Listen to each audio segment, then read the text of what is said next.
자, 따끈따끈한 새로운 뉴스입니다. 박근혜 대통령의 핵심 정책 참모이자 서강대 인맥의 정점이다 이렇게 평가를 받고 있는 김광두 국가미래연구원장이 차량 의전 로비를 받은 사실이 지금 확인이 됐습니다. 자, 박 대통령의 지지율도 지금 35%까지 떨어졌는데, 야, 이거 굉장히 많이 떨어진 겁니다. TK 50대도 돌아섰다 이런 얘기가 나오는데 어떤 얘기인지 자세히 알아보겠습니다. 자, 황순욱 차장. 네. 일단 에쿠스 타는 친박 브레인 이 얘기 좀 자세히 설명을 해주시죠. 네, 그러니까 이 김광두 씨, 이 원장이죠. 예. 방금 말씀하신 것처럼 국가미래연구원장. 이 국가미래연구원이라는 곳이요. 2010년도에 이 김광두 원장이 주도해서 만든 싱크탱크입니다. 그 모델로 삼은 게 미국의 이제 싱크탱크 유명한 곳이 있죠. 예, 그런 것들을 이제 모델로 삼아서 만든 건데 독립적인 민간 연구소를 표방했습니다. 그런데 이 그러니까 서강대 경제학과 지금 교수고요. 그 그러니까 박근혜 대통령 전 대표 시절이죠. 예, 대표 예. 시절에 자문그룹 좌장의 역할을 했습니다. 굉장히 핵심 싱크탱크 역할을 했었고요. 그리고 박근혜 대선 캠프 정책위원을 했었고, 굉장히 그 박근혜 대통령으로서는 측근 중에 한 명이라고 할 수 있죠. 예. 그런데 이분이 지금 로비를 받았다. 예. 차량 지원을 받았다. 자, 내용을 차량 지원. 보면 예. 2013년 7월부터 약 1년 조금 남짓한 기간 13차례에 걸쳐서 받았는데요. 차량 지원. 예. 주로 외제 고급 승용차나 그리고 국내에서도 가장 고급 승용차로 알려진 차죠. 이 두 차량을 지원을 받았는데 용도가 이렇습니다. 인천공항을 왕복하는 경우 또는 지방대 강의를 내려갈 때 아니면 골프장에 골프 치러 갈 때 이런 대우회사 조선해양에 차량을 지원을 받아서 사용을 한 게 확인이 된 겁니다. 아니, 이거 지금 다 개인 일정인데 그렇죠. 왜 대우조선해양에 차를 갖다가 이렇게 의존을 받은 거죠? 개인 일정이 아닌가요, 이거 다? 예, 왜 하필 대우조선해양 차량을 이용하였을까? 그 인맥을 좀 얘기를 해보면요. 이 홍기택 KB금융그룹 회장 겸 산업은행장이요. 그 서강대학교 경제학과 71학번으로 같이 굉장히 친한 사이입니다. 예. 그래갖고 둘이 굉장히 친한데 이렇게 친한 거죠? 예, 이렇게? 두 분이 굉장히 친한데 예. 그런데 그게 무슨 상관이냐? 예. 사실은 산업은행이 대우조선해양의 최대 주주입니다. 아, 그렇군요. 네, 그렇기 때문에 이런 특정 관계 속에서 김광두 원장이 홍기택 씨와의 어떤 친분으로 예. 대우조선해양의 사장, 고재호 사장으로부터 어떤 편의와 이런 차량 지원을 받은 게 아니냐. 이런 이제 의혹들이 지금 제시가 되고 있는 거죠. 예. 자, 이분이 지금 2012년 3월에 취임을 해서 임기 3년, 지금 요번 3월로 임기가 다 하는데 연임 로비를 위해서 이렇게 편의를 제공한 것 아니냐, 이런 지금 추측이 나오고 있는 그런 상황인데, 어쨌든 개인 일정을 하는데 지금 회사가 어려운 회사에 아주 고급차 그리고 기사까지 딸려서 의전 서비스를 받았다. 아마 쉽게 이해하시기 어려울 겁니다. 아마 이분이 친박의 핵심이었고 핵심 브레인이 아니었더라도 이런 혜택을 받을 수 있었을지 바로 그 부분이 핵심일 텐데, 조수진 차장 어떻게 평가할 수 있을까요? 이 김광두 국가미래연구원장 하면 다 아시겠지만 박근혜 대통령의 경제교사입니다. 예, 경제교사죠. 2007년 대선 후보 시절부터 이 박근혜 대통령이 외쳐왔던 게 바로 줄푸세죠. 세금을 줄이고 또 법률의 어떤 기강을 세우고 뭐 이런 공약인데, 이 공약을 입안한 사람이 김광두 교수입니다. 그렇기 때문에 핵심 브레인 중에 한 사람이죠. 네, 지금 이 청와대를 비롯해서 여권에서 끊임없이 잡음이 나고 있는 가운데 이 김광두 교수의 이번 사건, 박근혜 대통령에게는 참 가슴 아픈 일이 될 수밖에 없습니다. 예. 자, 요즘에는 뭐 예전처럼 박 대통령과 통화하거나 이러는 사이는 아니다, 이런 얘기가 청와대 쪽에서 흘러나오고 있는데, 어쨌든 누가 봐도 친박의 핵심적인 역량을 갖고 있는 그런 사람이었다는 평가, 그건 부인하기가 어려울 것 같습니다. 자, 이번에는 문건 유출 배후를 놓고 벌어지고 있는 이준석 전 비대위원과 음종환 전 행정관의 이야기를 좀 해볼 텐데요. 저희가 그 두 사람의 이야기 자세히 들여다보기 전에 먼저 영상을 하나 보시고 이야기를 이어가겠습니다. 인사 중에서 이런 당 쪽을 배우로 지목하는 사람이 있는 것 같다. 저는 그러니까 이제 음종환 행정관 이름을 얘기하지 않았음에도 불구하고 그 자리에 배석했던 다른 한 분이 혹시 음씨 아니냐 이렇게 얘기해가지고 제가 깜짝 놀랐습니다. 유승민 대표한테 가서 줄 서고 그런 사람이다. 그 얘기를 했어요, 제가. 이준석만 아는 얘기가 아니에요. 이준석한테만 한 얘기가 아니에요. 그 선배가 계속 얘기하신 거를 제가 기억하고 있고, 팩트만이 팩트만을 갖고 얘기하자라고 했기 때문에 예. 팩트만 갖고 서로 얘기하면 될 것 같습니다. 네. 오늘 페이스북 보면 본인이 스스로 아니라고 하잖아요. 그거 아니라고. 자기가 얘기해놓고 자기가 아니라는 데는 그냥 뭐가 진실인지는 모르겠어요. 자, 조수진 차장. 네. 이번 사건이 어쨌든 굉장히 파장이 컸어요. 생각보다 파장이 아주 컸습니다. 당청 관계에도 지금 여러 가지 문제가 나오고 있는 그런 상황인데, 음종환 전 행정관 이제 사퇴를 했는데 이걸로 정리가 되는 겁니까? 결론적으로 안 되죠. 안 됩니까? 예. 지금 청와대에서 대통령 비서실장이 어떤 그 청와대 기강 문제를 전혀 다잡지 못하고 있다라는 그 여러 가지 증거가 지금 쏙쏙 드러나고 있고, 또 민정비서관 같은 경우에는 국회가 여야 합의를 했으니 왔다 가시오 이렇게 통보를 했음에도 불구하고 나는 못 간다. 항명파동도 일으켰습니다. 그런데 이번에는 어떻게 보면 행정관, 직급이 낮거든요. 행정관이 집권 여당의 대표, 그리고 여당의 유력 정치인이 문건 유출의 배우다. 이렇게까지 지목을 했습니다. 예. 그렇기 때문에 이 청와대의 총체적인 기강이 어느 정도로 부실하고 어느 정도 지금 기강이 해이되어 있는지를 보여주고 있습니다.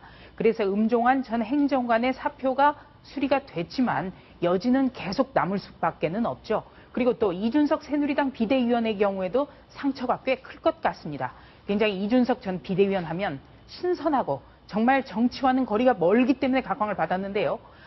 술자리라는 어떤 사적 자리에서 들었던 얘기를 옮기고 또 여기에 대해서 SNS에 대해서 그 자신에게 온 문자 메시지를 또 공개하고 이런 것들이 워낙에 이준석 전 비대위원의 이미지가 좋았기 때문에 상대적으로 상처가 클 것 같습니다. 자, 그럼 조수진 차장, 지금 말씀하신 내용을 들어보면 이준석 전 비대위원이 얘기한 얘기가 사실일 가능성이 좀 높다고 보시는 건가요? 일단 이준석 전 비대위원의 어떤 그 평소 행동으로 봤을 때 없는 것을 옮기는 사람은 아닐 겁니다. 그렇기 때문에 거기에 무게를 두고는 있지만 이번으로서 개인적으로 어떤 이미지에 상처가 있다는 점, 그 점도 좀 이준석 전 비대위원도 아마 알고 있을 겁니다. 자, 음종환 전 행정관은 저런 얘기, 김무성, 유승민 두 사람이 배우다 이런 얘기는 한 적이 없다고 이렇게 주장을 하기 때문에 지금 양쪽 주장이 팽팽히 맞서는 상황인데, 아마 시청자 여러분들도 어제 제가 말씀드렸지만 누구 말이 진실일지 각자 판단을 하고 계시리라 이렇게 생각이 됩니다. 자, 야당에서 당연히 이번 상황에 대해서 따갑게 지적을 하고 나왔습니다. 문희상 비대위원장인데요. 그 목소리를 먼저 직접 들어보시겠습니다. 청와대 뒷산 북악산은 서울에서 공기가 제일 좋은 곳입니다. 그런데 청와대 실내 공기는 탁해질 대로 탁해졌습니다. 춥더라도 문을 활짝 열고 탁한 공기를 밖으로 내보내야 합니다. 그래야 정신도 맑아지고 국정도 건강해질 것입니다. 자, 문희상 비대위원장의 이 얘기가 뭐 틀린 얘기는 없습니다. 조수진 차장 어떻게 들으셨어요? 네, 일단 이 청와대 기강이 한마디로 말해서 너무나 해이해져서 콩가루 청와대라고 불릴 정도로 여기에 대해서는 아마 아무도 이견이 없을 겁니다. 그리고 새정치민주연합으로서는 호재를 맞은 거죠.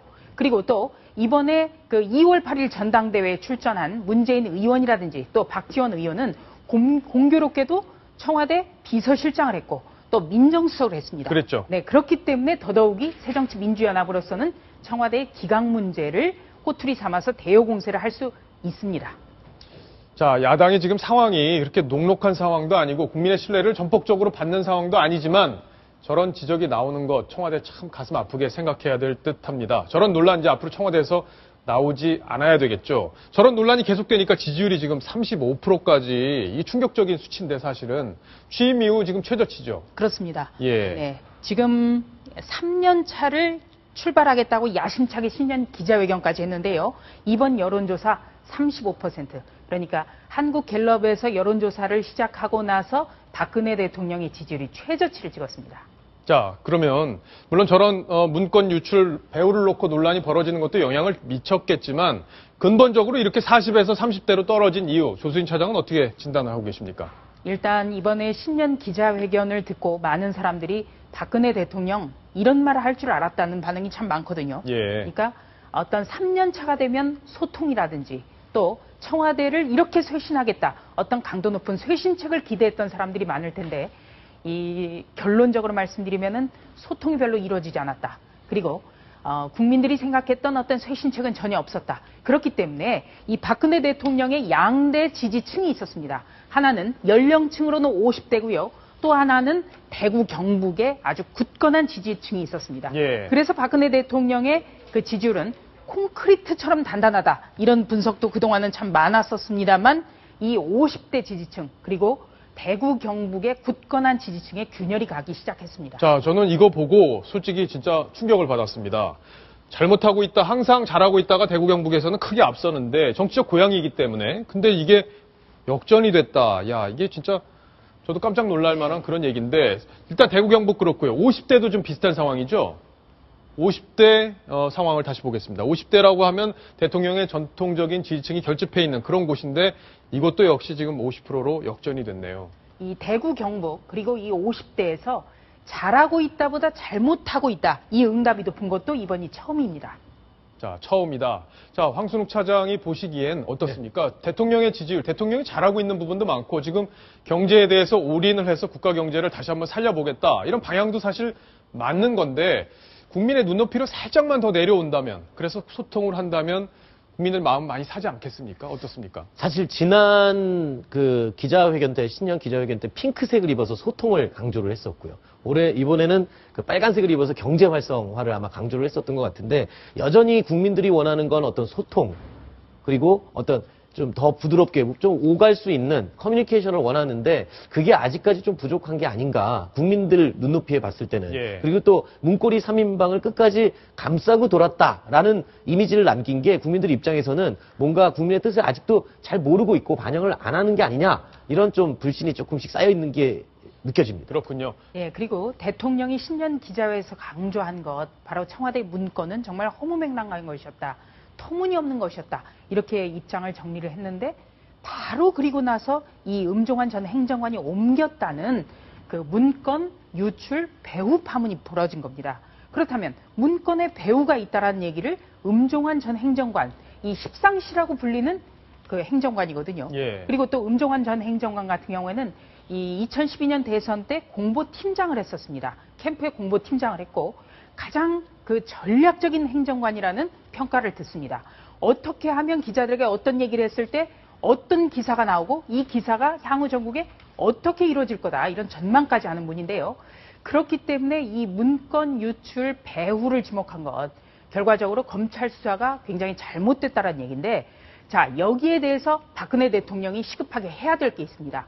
바로 청와대 개편에 대해서 조금 더 속도를 내야 되고 가시적으로 이게 정말 변했다 이런 인상을 심어주는 것 중요하겠습니다. 예.